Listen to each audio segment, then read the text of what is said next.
तो हम सर्च करते हैं किर्लोस्कर ऑयल इंजन को।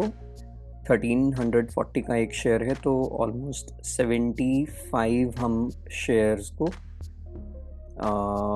बाय कर लेते हैं यहाँ पे। तो हमने 75 शेयर्स यानी कि 1 lakh rupees Kirloskar oil engine में अभी अभी इन्वेस्ट कर दिए हैं। तो मैंने डिसाइड किया क्यों ना एक्सपेरिमेंट 3 में हम रियल टाइम में एक ऐसे स्टॉक में इन्वेस्ट करें जो कि अपने ऑल टाइम हाई पे हो और जिसमें एफआईआईज और डीआईआईज दोनों अपने स्टेक को बढ़ा रहे हैं। अगर आप फ्यूचर में भी ऐसे एक्सपेरिमेंट और देखना चाहते हैं तो आप मिस्टर कंपाउंड को सब्सक्राइब कर सकते हैं। देखो, नॉर्मली जो बिगिनर इन्वेस्टर्स होते हैं या जो यूजुअल इन्वेस्टर्स होते हैं उनको हमें क्या लगता है कि अगर प्राइस गिर रहा है किसी स्टॉक का तो वो सस्ता हो रहा है और हम सोचते हैं चलो इसको बाय कर लेते हैं। और अगर कोई शेयर बढ़ता जा रहा है, अपने ऑल टाइम हाई पे है, तो हमें लगता है कि ये शेयर तो बहुत महंगा होगा, तो हम उसको अवॉइड करते हैं, उसको खरीदने से बचते हैं। पर देखो, यूजुअली क्या होता है, जो प्राइस स्टॉक गिर रहा होता है हमें लगता है खरीद लो, हो सकता है वो वहाँ से और 50% गिर जाए, और जो शेयर अपने ऑल टाइम हाई पे होता है वहाँ से भी वो हो सकता है डबल हो जाए। तो देखो, ये कन्फ्यूजन बिगिनर इन्वेस्टर को बहुत आती है कि कब इन्वेस्ट करें, शेयर गिर गया तब करें, हाई पे है तब करें या नहीं करें। तो इन्हीं कन्फ्यूजन्स को दूर करने के लिए हम क्या कर रहे हैं, हमने एक सीरीज़ शुरू करी है जिसमें हम अलग अलग जो स्टॉक मार्केट की थ्योरीज होती हैं, तो आपने बहुत सारी थ्योरीज सुनी होंगी स्टॉक मार्केट में कि इस टाइम पे खरीदना चाहिए, इस टाइम पे बेच देना चाहिए। हम क्या कर रहे हैं, उन थ्योरीज को रियल टाइम में टेस्ट करके देख रहे हैं जिससे हम जल्दी से सीख सकें और अपने जो कॉन्सेप्ट्स हैं उनको क्लियर कर सकें। तो हमने देखो लास्ट एक्सपेरिमेंट में क्या किया था, एक ऐसे स्टॉक को खरीदा था जो अपने ऑल टाइम हाई से काफ़ी पिट चुका है, काफ़ी ड्रॉ डाउन आ चुका है उस स्टॉक में। वो अराउंड 60-65% डाउन था अपने ऑल टाइम हाई से। तो उस एक्सपेरिमेंट में हमने एक थ्योरी को टेस्ट किया था कि you should be greedy when everyone is fearful. जब सब डरे हुए हैं, अपने स्टॉक को बेच रहे हैं, ऐसे टाइम पे अगर ऐसी कोई कंपनी है जो फंडामेंटली थोड़ी स्ट्रांग है, स्टेबल है और उसमें कुछ ट्रिगर्स भी हमें दिख रहे हैं, लेकिन इन्वायरमेंट ऐसा बन गया है कि लोग डरे हुए हैं और स्टॉक को या कंपनी को बेच ही जा रहे हैं, तो हमने एक ऐसा स्टॉक सेलेक्ट किया था और उसको बाय किया था। तो ना ऐसी एक और थ्योरी होती है, वो क्या होती है कि अगर स्टॉक अपने ऑल टाइम हाई पे है तो कुछ ना कुछ रीज़न होंगे कि वो अपने हाई बनाता जा रहा है। इनफैक्ट वो रिलेटिव स्ट्रेंथ भी शो कर रहा है। एक ऐसी मार्केट आज आपको दिख ही रहा है कि क्या चल रहा है, आज भी कितनी गिर गई है मार्केट, और पिछले कुछ महीनों में तो मार्केट में ऑलमोस्ट त्राहिमाम त्राहिमाम जैसी सिचुएशन है कि पता ही नहीं चल रहा है क्या हो रहा है। कभी कुछ हो जाता है, कभी कुछ हो जाता है। हमें जैसे ही लगता है कि हाँ, अब ग्रोथ आएगी, अब इंटरेस्ट रेट कट होंगे, कुछ ना कुछ एक्सटर्नल या मैक्रो इवेंट ऐसा हो जाता है जिससे मार्केट बढ़ती ही नहीं है और दूसरे और ज़्यादा अनसर्टेनिटी आती रहती है। और अभी जो ये रिसेंट मिडल ईस्ट का कॉन्फ्लिक्ट चल रहा है, देखो, एज ए कंट्री इंडिया हम लोग अपने पे ध्यान दे रहे हैं, अपनी ग्रोथ पे ध्यान दे रहे हैं, और क्योंकि ग्लोबली हम लोग इतने कनेक्टेड हैं आज के टाइम पे, तो कहीं पे भी कुछ भी होता है तो हम पे किसी ना किसी फॉर्म में इम्पैक्ट पड़ता ही है। हमारी जो खुद की डिमांड है, कंज्यूमर डिमांड है, उसमें भी स्लो डाउन था काफ़ी टाइम से। टैक्सेस की वजह से, हमारा जो रुपी डिप्रिसिएशन है उसकी वजह से, जो एफआईआईज हैं उसका भी आउटफ्लो काफ़ी टाइम से चल रहा है हमारे यहाँ पे। तो इस प्रेशर की वजह से हमारी की मार्केट है वो काफ़ी अंडर परफॉर्म कर रही है आज के टाइम पे। लेकिन ऐसे इन्वायरमेंट में भी अगर ऐसा कोई कंपनी मुझे दिख गई जो रिलेटिव स्ट्रेंथ दिखा रही है कि दूसरी कंपनियां तो गिरती जा रही हैं बट ये कंपनी अपने ऑल टाइम हाई पे है, तो ऐसी कंपनी में क्यों ना हम इन्वेस्ट करें। तो आज के इस एक्सपेरिमेंट में भी हम एक मेजर थ्योरी को टेस्ट कर रहे हैं। मेन थ्योरी तो देखो यही है कि जो स्टॉक अपने ऑल टाइम हाई पे है, रिलेटिव स्ट्रेंथ दिखा रहा है, वो इंटरेस्टिंग पिक हो सकता है। लेकिन इसके साथ साथ ना और भी ट्रिगर्स हैं। फॉर एग्जांपल, अगर आप इस कंपनी का शेयर होल्डिंग पैटर्न देखते हो तो F I Is, D I I, वो अपनी शेयर होल्डिंग को इंक्रीज कर रहे हैं। तो इस एक्सपेरिमेंट के लिए एक ऐसी कंपनी को ही पिक किया है। कंपनी का नाम अगर आपको जानना है तो कंपनी का नाम है किर्लोस्कर ऑयल इंजन्स, जिसको हम कॉयल भी बोलते हैं। और हम रियल टाइम में क्यों इन्वेस्ट कर रहे हैं, ताकि जो ये थ्योरीज सक्सेसफुल इन्वेस्टर्स ने स्टॉक मार्केट में डेकेड्स स्पेंड करने के बाद उन्होंने ये थ्योरीज बनाई है, हमारे साथ शेयर किए हैं अपनी बुक्स के थ्रू, अपने इंटरव्यूज के थ्रू। ऐसी ऐसी लर्निंग्स को ही हम लाइव टेस्ट करके देख रहे हैं ताकि फ्यूचर में जो हमारे इन्वेस्टमेंट के डिसीजंस हैं उनको हम इजीली ले पाएँ। तो इसी थ्योरी को टेस्ट करने के लिए जब मैं कंपनीज को ढूंढ रहा था, तो जहाँ पे हमारी मार्केट लास्ट 6 मंथ्स में ऑलमोस्ट 7-8% डाउन है ब्रॉडर लेवल पे, मैं निफ्टी 50 की बात कर रहा हूँ, जो स्मॉल कैप है, मिड कैप है, वो तो और भी ज़्यादा डाउन होंगे। लेकिन दूसरी तरफ ये कंपनी लास्ट 6 मंथ्स में 45% अप थी अपने लेवल्स से। और वहीं लास्ट दिसंबर क्वार्टर में जो एफआईआईज़ हैं, उन्होंने अपना स्टेक इसमें 8.34% से बढ़ा के 8.45% कर लिया है। जो डीआईआईज़ हैं, उन्होंने अपना स्टेक बढ़ा के 28% से 28.21% कर लिया है।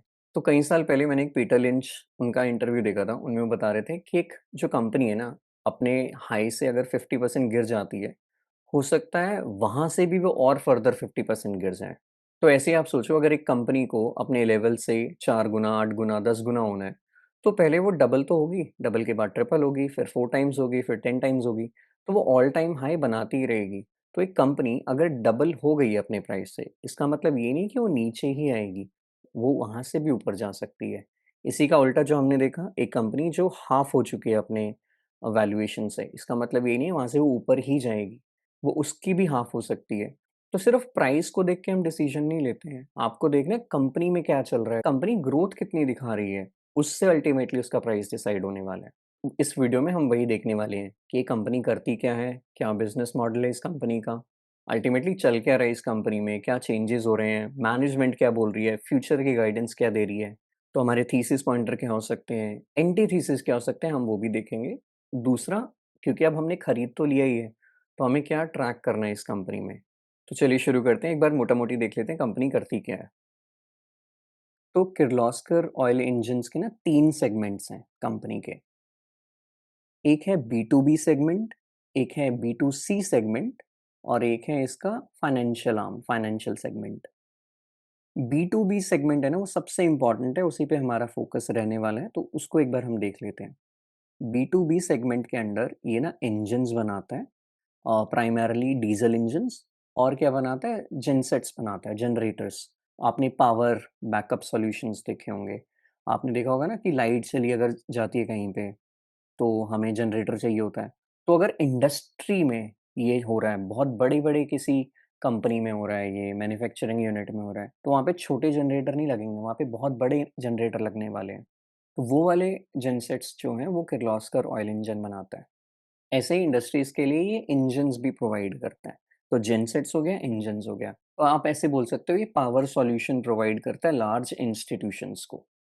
कुछ एग्ज़ाम्पल अगर आपको देखने हैं, आप ये देख सकते हो, जो हमारा मरीन सेक्टर है या फिर डिफेंस सेक्टर है, वहाँ पे इंजन प्रोवाइड करता है। वहाँ पे हमें हाई पावर्ड इंजन्स चाहिए जिसमें पावर बहुत ज़्यादा हो। मरीन में स्पेसिफिकली जो प्रोपल्शन इंजन है, वो प्रोवाइड करता है ये। तो इसका एक्सपोज़र आप बोल सकते हो थोड़ा डिफेंस में भी है, जिसमें for example Indian naval ships हो गई, कोस्ट गार्ड शिप्स हो गई, जो कमर्शियल शिप्स भी होती हैं, पैसेंजर फ्लीट जो होती है, कार्गो वेसल्स हो गई, फिशिंग वेसल हो गई आपकी। इसको हम मरीन इंजन्स भी बोल सकते हैं। सिमिलरली मरीन जेनसेट्स भी प्रोवाइड करता है। अगर थोड़ा डिटेल में आपको देखना है, तो जो मरीन प्रोपल्शन इंजन है, उसकी range for example anywhere between 23 horse power से लेके 1200 हॉर्स पावर तक हो सकती है। ऐसी मरीन जेनसेट्स हैं, उसकी जो रेंज है 10 किलोवोल्ट एम्पीयर से लेके 1000 किलोवोल्ट एम्पीयर तक हो सकती है। तो इंजन हमने देख लिया। इसके अलावा जो जेनसेट्स हैं, फॉर एग्ज़ाम्पल आपने देखा होगा, अगर हॉस्पिटल है, किसी हॉस्पिटल में अगर लाइट चली जाती है, तो बहुत इश्यू आ सकता है, इश्यू क्रिएट हो सकता है। कोई मैन्युफैक्चरिंग यूनिट है, अगर वहाँ पे लाइट चली गई, तो जो कंपनी है उसमें प्रोडक्टिविटी इश्यू आ सकते हैं, मैन्युफैक्चरिंग बंद हो सकती है, प्लांट्स बंद हो सकते हैं। तो ये जो इंडस्ट्रीज़ हैं, बड़ी-बड़ी कंपनीज़ हैं, मैन्युफैक्चरिंग यूनिट्स हैं, इनको क्या होता है, पावर की सप्लाई ना कॉन्टिन्यूअस चाहिए होती है। तो ये अपने लिए एक पावर बैकअप सॉल्यूशन रखते हैं, जिसको हम आम भाषा में जनरेटर भी बोलते हैं। तो वो जो पावर बैकअप सॉल्यूशंस हैं, जेनसेट्स हैं, वो किर्लोस्कर ऑयल इंजन बनाता है। थोड़ा और डिटेल में अगर देखना है ना, तो आप क्या करो, इसकी वेबसाइट पे जाओ और यहाँ पे ना प्रोडक्ट्स में अगर आप जाओगे, तो आपको यहाँ पे सारे प्रोडक्ट दिख जाएँगे। और यूजुअली क्या होता है, जो सबसे टॉप पे प्रोडक्ट्स दिए होते हैं ना, वो बहुत इंपॉर्टेंट की प्रोडक्ट्स होते हैं उसके, हीरो प्रोडक्ट्स जिसको बोल सकते हो।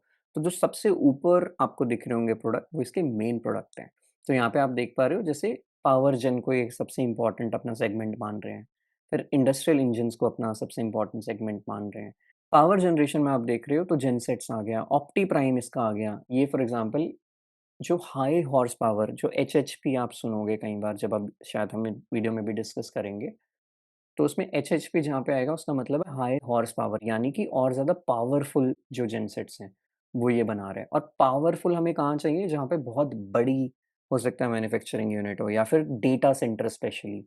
आप सोचो डेटा सेंटर अगर वहाँ पे जो इलेक्ट्रिसिटी की सप्लाई है, पावर सप्लाई है, वहाँ पे तो कंटिन्यूटी इम्पोर्टेंट है, बहुत ज़्यादा इम्पोर्टेंट है। ये तो कितनी ज़्यादा डिस्रप्शन हो सकती है जो ऑनलाइन इकोसिस्टम है उसमें। तो वहाँ तो सप्लाई को मेंटेन करना बहुत ज़्यादा इम्पोर्टेंट हो जाता है। लेकिन क्योंकि वो इतने बड़े स्केल पे ऑपरेट करते हैं, तो वहाँ पे जो छोटे जनरेटर सेट्स हैं, वो इतने ज़्यादा यूज़फुल नहीं होते हैं। वहाँ पे बड़े जेन सेट्स यूज़ होने वाले हैं। जहाँ पे हम अपनी जो किलो वोल्ट एम्पेयर है, उसको ज़्यादा रेंज वाला दिखा रहे हैं। तो मतलब ये पावरफुल जेनसेट्स बना रहे हैं। तो जो ये ऑप्टी प्राइम आप यहाँ पे देख रहे हो, आप इनकी कॉन कॉल अगर पढ़ोगे तो ये बार-बार ऑप्टी प्राइम, हाँ, एचएचपी इन पे बहुत ज़्यादा फोकस कर रहे हैं, तो उसी पे हमें ध्यान देना है, इनकी फ्यूचर गाइडेंस को देखने के लिए, ट्रैक करने के लिए। तो आप यहाँ ऑप्टी प्राइम अगर देख रहे हो तो यहाँ पे देखो 117 किलोवोल्ट एम्पेयर से लेके 2000 किलोवोल्ट एम्पेयर, काफ़ी हाई रेंज किलोवोल्ट एम्पेयर में लाई करता है। इसमें आप नीचे जाओगे ना, 1-2 चीज़ें आपको और दिखेंगी। फॉर एग्ज़ाम्पल यहाँ आप देख पा रहे हो सीपीसी 4 कंप्लायंस। फॉर एग्ज़ाम्पल जो ग्लोबली हमारे एफर्ट्स हैं towards renewable energy, safe environment, clean environment, उसमें जो है नॉर्म्स आते हैं, आपने देखा होगा जो इंडिया में भी फॉर एग्ज़ाम्पल सीपीसी 4 जो नॉर्म्स हैं, जो हमारे इंजन्स हैं फॉर एग्ज़ाम्पल किस टाइप के होते हैं गाड़ी में भी, तो इसके लिए नॉर्म्स बनते हैं ताकि उतना ज़्यादा जो हमारे इंजन बन रहे हैं ना, हमारी गाड़ियाँ इतना धुआँ ना एमिट करें। तो रिसेंटली जो ये सीपीसी 4 नॉर्म आया था, उसको भी कैटर करते हैं इसके through. For example advance emission control technology है इनके पास, जिससे क्या होगा that will significantly reduce environmental impact.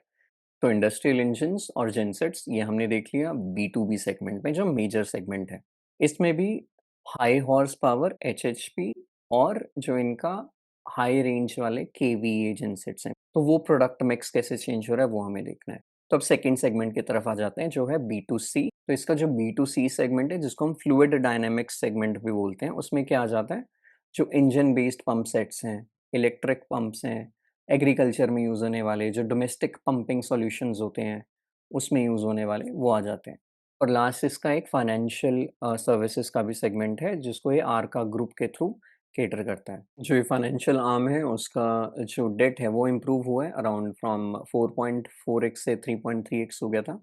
But क्योंकि ये मेजर रेवेन्यू कंट्रीब्यूटर नहीं है, तो इस पे हम इतना ज़्यादा डिस्कस नहीं कर रहे हैं अभी इस टाइम पे। इससे हम ये देख पा रहे हैं कि नीश स्पेसिफिक कंपनी नहीं है, इसके मल्टीपल थोड़े बिज़नेसेस हैं। लेकिन जो इसका कंपेटिटर है कमिंस इंडिया, जिसको हमने अपनी डेटा सेंटर वाली लाइव डिस्कशन में कवर किया था एक बार, तो जो कमिंस इंडिया इसका कंपेटिटर है, वो बहुत ही स्पेसिफिक नीश फोकस्ड बिजनेस है। तो इसका प्रोडक्ट मिक्स देख लेते हैं हम एक बार। तो जो इसका पावर जनरेटिंग बिजनेस है वो 42% कंट्रीब्यूट करता है। वाटर मैनेजमेंट जो सॉल्यूशन है 11% कंट्रीब्यूट करता है। इंडस्ट्रियल बिजनेस है वो 20% कंट्रीब्यूट करता है। जो अभी हमने आफ्टर मार्केट डिस्ट्रीब्यूशन वाला बिजनेस देखा वो 16% कंट्रीब्यूट करता है। और जो इसका एक्सपोर्ट यानी इंटरनेशनल बिजनेस है वो अभी सिर्फ 9% कंट्रीब्यूट कर रहा है। अगर आपको सेगमेंट वाइज देखना है रेवेन्यू कंट्रीब्यूशन, तो जो उसका मेजर सेगमेंट हम बोल रहे हैं बी टू बी, वो इसलिए बोल रहे हैं क्योंकि वो 87% कंट्रीब्यूट करता है। मेजरली जो इनका रेवेन्यू आता है वो डोमेस्टिक आता है, इंडिया से आता है, which is 90% of their revenue, और जो 10% है वो एक्सपोर्ट ड्रिवन है। और एक्सपोर्ट में स्पेसिफिकली ये MENA region, for example Middle East Africa region है, उसको कैटर कर रहे हैं। और यूएस में जो डेटा सेंटर की डिमांड है उसको कैटर करने के लिए इन्होंने एक कंपनी है वाइल्ड का नाम से, उसमें भी 51% एक्विजिशन ली है। तो ये जो एक्विजिशन है वो भी काफ़ी स्ट्रेटेजिक है नेचर में, इसको भी हमें ट्रैक करना है। तो जो आपने देखा सीपीसी नॉर्म है, उसको ये क्लियर कर रहा है। वो स्टैंडर्ड और जो रेगुलेटरी नॉर्म है, वो ये पास कर गया है। High horse power engines, high KVA gensets बना रहा है। मतलब मोर पावरफुल जो ये पावर बैकअप सॉल्यूशंस हैं, वो ये ऑफ़र कर रहा है। इसमें इसके मार्जिन्स हाई हो सकते हैं, प्रॉफिटेबिलिटी हाई हो सकती है, और जो मेन डेटा सेंटर की रिक्वायरमेंट है, उसको ये कैटर कर सकता है। तो उसके थ्रू ये ग्लोबल प्लेयर्स जो हैं, कमिंस, कैटरपिलर, उनसे भी कम्पीट करेगा। लेकिन एक इंटरेस्टिंग स्टोरी और देख लेते हैं। एक कमिंस ग्रुप है, कमिंस कंपनी है, और एक किर्लोस्कर ग्रुप है। तो 1962 में क्या हुआ था, जो कमिंस है उसने इंडिया में एंट्री ली थी किर्लोस्कर ग्रुप के साथ जॉइंट वेंचर करके। इसको हम किर्लोस्कर कमिंस कंपनी एक बनाई थी उस टाइम पे। लेकिन 1997 में क्या होता है, ये अलग हो जाते हैं। किर्लोस्कर ग्रुप अपनी ओनरशिप बेच देता है, और जो कमिंस है वो एक मेजॉरिटी शेयर होल्डर बन जाता है इसमें, यानी कि 51% शेयर इसके पास आ जाते हैं। और तो इसका नाम हो जाता है कमिंस इंडिया।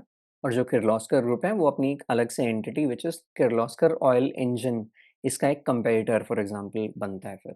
एक और रैंडम फैक्ट है, जो हमारे घरों में जो पानी की मोटर होती है, हमने देखी होगी, जो पानी की टंकी होती है, वाटर टैंक है, वहाँ तक पानी पहुँचाती है। वो मोटर है ना, वो हो सकता है आपके घर में जो हो वो किर्लोस्कर ब्रदर्स ने बनाई हो।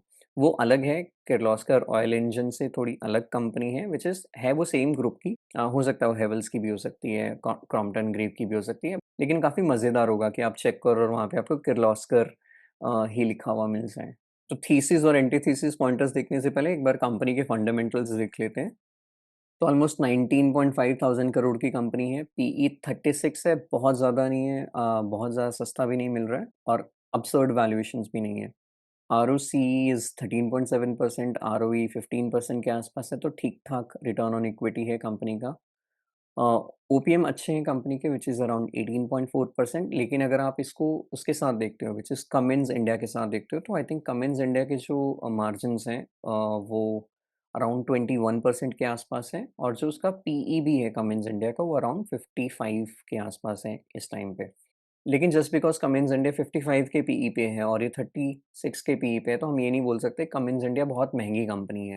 लेकिन सिर्फ वैल्यूएशन ज़्यादा है, कम है, वो नहीं, हमें देखना है कि इतना पीई मिल क्यों रहा है। जो कमिंस इंडिया है वो high profitability, high margin segment के प्रोडक्ट्स में ज़्यादा है, व्हेयरएज़ किर्लोस्कर का क्योंकि मल्टीपल बिज़नेसेज़ हैं, इसलिए इसको थोड़ा कम पीई मिलता है। लेकिन ये अभी शिफ्ट हो रहा है, ट्रांसफ़ॉर्म हो रहा है ये बिज़नेस। लेकिन हम ये बोल सकते हैं ये एक डीज़ल इंजन प्ले नहीं है अब ये ट्रांसफ़ॉर्म कर रहा है अपने आप को पावर जनरेशन सॉल्यूशन की तरफ। तो इसके मार्जिन्स शायद इम्प्रूव हो सकते हैं, फ्यूचर में शायद इसको पीई बेटर मिल सकता है, री-रेटिंग हो सकती है। बहुत ज़्यादा नहीं होगी, लेकिन थोड़ी बहुत री-रेटिंग ज़रूर हो सकती है, गिवन दैट जो इसके एचएचपी या फिर हाई केवीए वाले सॉल्यूशंस हैं, प्रोडक्ट्स हैं, उनके थ्रू ये मार्केट को कैप्चर करे और उसमें ग्रोथ दिखाए। डेट मैनेजेबल है, सेल्स ग्रोथ है कंपनी में, अराउंड 17% की सेल्स ग्रोथ है। क्वार्टरली भी अच्छी खासी सेल्स ग्रोथ ये दिखा रहे हैं यहाँ पे 28%। ईयरली सेल्स ग्रोथ देखते हैं तो 7.64 से अभी ट्रेलिंग 12 मंथ में अराउंड 17% है, तो सेल्स ग्रोथ ये थोड़ी दिखा रहा है, अभी अच्छी दिखा रहा है। मार्जिन्स भी अराउंड 18-19% पे अभी मेंटेन किए हुए हैं। आरओसी भी अराउंड 14-15% के आसपास मेंटेन्ड है। तो ठीक-ठाक फंडामेंटल्स हैं, बहुत ज़्यादा तोड़ू-फोड़ू नहीं है, बट हाँ, पॉजिटिव साइड पे है। हमें अब कुछ-कुछ चीज़ें ट्रैक करनी है, व्हिच इज़ जो इसके क्वार्टरली सेल्स हैं, उसको हमें ज़रूर ट्रैक करना है। उसमें भी स्पेशली जो इनके हाई हॉर्स पावर या फिर जो इसका हाई केवीए वाले सॉल्यूशंस हैं, जो ये प्रोडक्ट्स हैं, उनकी सेल्स को स्पेशली ट्रैक करना है। डेटा सेंटर से इनको क्या ऑर्डर बुक आती है, फॉर एग्ज़ाम्पल डिमांड आती है, उसको ट्रैक करना है। इनके मार्जिन्स सस्टेन करते हैं, नहीं करते हैं, उसको ट्रैक करना है। और इसके अलावा सबसे इम्पोर्टेंट जो कंपनी की गाइडेंस है, अगर आप देखोगे तो बाय 2030 एफवाई 2030 अगर आप देखते हो, तो कंपनी ने बोला है ये अपने रेवेन्यू को अराउंड $2 बिलियन तक लेके जाना चाहते हैं। आज की डेट में आप देखोगे तो अराउंड 7,000 करोड़ के आसपास इन्होंने बिज़नेस किया है, रेवेन्यू किया है। तो वहाँ से अगर हम 2 बिलियन देखते हैं, व्हिच इज़ अराउंड 18,000 करोड़ के आसपास, तो अराउंड 22% का रेवेन्यू केगर मैनेजमेंट एक्सपेक्ट कर रही है 2030 तक। केपेक्स भी हो रहा है इस कंपनी में, फॉर एग्ज़ाम्पल लास्ट ईयर अगर आप देखोगे तो इन्होंने अराउंड 400-500 करोड़ का केपेक्स किया था। आने वाले नेक्स्ट 3 इयर्स में भी ये per year around 200 to 250 crore का केपेक्स करने वाले हैं, तो अराउंड 700 करोड़ के आसपास का केपेक्स ही और करने वाले हैं, तो उसको हमें ट्रैक करना है। तो यहीं पे हम अपने थीसिस पॉइंटर को भी सम अप कर सकते हैं। फॉर एग्ज़ाम्पल जो डेटा सेंटर है, वो बूम फॉर एग्ज़ाम्पल वहाँ से डिमांड आ सकती है, वो हमें ट्रैक करना है। तो इसके मार्जिन्स हैं, अगर प्रोडक्ट मिक्स इम्प्रूव हो रहा है, उनको देखना है, जो ये नए प्रोडक्ट फॉर एग्ज़ाम्पल बना रहे हैं अभी, उन प्रोडक्ट्स में कितनी डिमांड आती है, वहाँ से कितनी सेल्स आती हैं, वो ट्रैक हमें ज़रूर करना है। इनके प्रोडक्ट्स रेगुलेटरी नॉर्म को सैटिस्फाई कर रहे हैं, केपेक्स हमने देख लिया, तो ये इसके काफ़ी थीसिस पॉइंटर हैं। लेकिन इसमें नेगेटिव या एंटी थीसिस पॉइंटर क्या हो सकते हैं? जो हम डेटा सेंटर से एक्सपेक्ट कर रहे हैं, फॉर एग्ज़ाम्पल इनकी जो ग्रोथ आने वाली है, जो यूएस से इनकी ग्रोथ आने वाली है, एक्सपोर्ट लेड ग्रोथ आ सकती है। अगर वो नहीं हुआ, वो एंटीथीसिस पॉइंटर हो सकते हैं। ओवरऑल इंडस्ट्री में अगर कॉम्पिटिशन ज़्यादा आ जाता है, जो इनसे मार्केट शेयर ले जाता है, तो इनके लिए बहुत नेगेटिव पॉइंटर है। और क्या हो सकता है, for example raw material, metal के प्राइसेज़ अगर बढ़ते हैं, तो इनका जो प्रोडक्शन कॉस्ट है, वो इंक्रीज़ हो सकता है, तो इनके मार्जिन सब कंप्रेस हो सकते हैं। इसके अलावा जो अभी सिनेरियो चल रहा है globally, world wide, for example crisis, जो ऑयल क्राइसिस है, एनर्जी क्राइसिस है, फॉर एग्ज़ाम्पल एक्सपोर्ट में मीना रीजन को जो टारगेट कर रहा है मिडल ईस्ट को, तो वहाँ पे अगर मान लेते हैं नेगेटिव सेंटिमेंट्स हो जाते हैं, केपेक्स स्पेंडिंग इतनी नहीं होती है, तो इनके प्रोडक्ट्स वहाँ पे फॉर एग्ज़ाम्पल इतनी ज़्यादा डिमांड ना हो वहाँ पे। लेकिन इससे एक दूसरा पहलू भी आप देख सकते हैं, फॉर एग्ज़ाम्पल अगर ऑयल के प्राइसेस बहुत ज़्यादा बढ़ जाते हैं, तो शॉर्ट टर्म में तो एक ये है कि नेगेटिव इम्पैक्ट हो सकता है। लेकिन क्योंकि ऑयल प्राइसेस बढ़ने से क्या होगा, जो मिडल ईस्टर्न रीजन है उसको बेनिफिट होगा क्योंकि वो ऑयल सप्लाई कर रहे हैं। अगर ऑयल के प्राइसेस बढ़ेंगे तो अल्टीमेटली उनको फ़ायदा होगा। उस केस में लॉन्गर टर्म में क्योंकि उनके पास पैसा आएगा, फिर वो केपेक्स स्पेंडिंग कर सकते हैं। तो फिर इनके प्रोडक्ट वहाँ पे उस रीजन में और ज़्यादा बिक सकते हैं। लेकिन अगर ग्लोबली ही नेगेटिव सेंटिमेंट हो जाते हैं, तो शॉर्ट टर्म में इम्पैक्ट ज़रूर पड़ सकता है इसकी डिमांड पे। ओवरऑल जो फॉर एग्जांपल ये ट्रांजिशन हो रही है from diesel based engine manufacturer to complete power solution product supplier, उस ट्रांजिशन में अगर कुछ बम्प्स आते हैं तो वो कंपनी के लिए एक नेगेटिव ट्रिगर हो सकता है। तो ये वाली चीज़ भी हमें ध्यान में रखनी है। तो चलिए यहीं तक रखते हैं। आई होप आपको ये जो एक्सपेरिमेंट्स हैं वो यूज़फुल लग रहे होंगे। अगर आप फ्यूचर में भी ऐसे एक्सपेरिमेंट और देखना चाहते हैं तो आप मिस्टर कंपाउंड को सब्सक्राइब कर सकते हैं। कोई और आपके सजेशंस हैं? फॉर एग्जांपल मैं इस कंपनी से पहले कुछ कंपनीज़ और पढ़ रहा था। केपीआईटी टेक्नोलॉजी काफ़ी गिरा है, बहुत पिट गया है स्टॉक। और एक बेसिकली अगर आप फंडामेंटली देखोगे तो एक अच्छी कंपनी है जिसने बहुत अच्छा पैसा बनाया भी इन्वेस्टर्स के लिए पास्ट में। एआई डिसरप्शन की वजह से यूरोप में जो अभी स्लो डाउन आ रहा है गाड़ी में, यूरोपियन जो कार मैन्युफैक्चरर्स हैं उन्होंने जो ईवी स्पेंडिंग कट की है, वहाँ पे जो स्लो डाउन आ रहा है, चाइना से जो कंपटीशन आ रहा है यूरोप में, और जो ओवरऑल कंज्यूमर डिमांड है वहाँ स्लगिश है थोड़ी। काफ़ी सारे फैक्टर्स की वजह से केपीआईटी जैसा स्टॉक भी काफ़ी पिटा हुआ है, अराउंड 65% डाउन है वो अपने टॉप से। तो इस कंपनी को भी I am monitoring at the moment. इसके अलावा और भी जो थ्योरीज है मैं काम कर रहा था, विच इज़ कि अगर कोई म्यूचुअल फंड खरीद रहा है किसी कंपनी को, फॉर एग्जांपल पराग पारिक ने जाइडस वेलनेस कंपनी खरीदी है, ईआईडी पेरी कंपनी खरीदी है, जी शिपिंग करके कंपनी खरीदी है। तो वो भी काफ़ी इंटरेस्टिंग स्टोरीज हो सकती थी। तो इसी तरह से आपके पास भी अगर कोई इंटरेस्टिंग स्टोरी है, आप वो कमेंट सेक्शन में शेयर कर सकते हैं। अगर वो इंटरेस्टिंग हमें लगेगी तो उस थ्योरी को भी हम टेस्ट कर सकते हैं। एटलीस्ट हम अपनी वॉच लिस्ट में उन शेयर्स को या कंपनीज को रख सकते हैं। Again a very important disclaimer, nothing in this video is a buy or sell recommendation. मैं इस स्टॉक को खरीद रहा हूँ इसका मतलब ये नहीं है कि आपको भी आज जाके खरीद लेना है या फिर ये स्टॉक कल से ही बढ़ना शुरू हो जाएगा। मेरे को कोई आइडिया नहीं है कि हो सकता है 1 महीने तक ये स्टॉक कुछ ना करे, हो सकता है यहाँ से ही गिरना शुरू हो जाए। पर हम कुछ थ्योरीज को टेस्ट कर रहे हैं, इसलिए हमने ये शेयर को खरीदा है और इस कंपनी को मैं ट्रैक भी करता रहूँगा यहाँ पे। आपको खरीदना है या नहीं खरीदना है वो डिसीजन आपका खुद का होना चाहिए। तो आपको खुद से कंपनी के बारे में पढ़ना चाहिए, समझना चाहिए, अपने फाइनेंशियल एडवाइज़र से पूछने के बाद ही अपना डिसीजन बाय या सेल का है आपको किसी कंपनी में लेना चाहिए।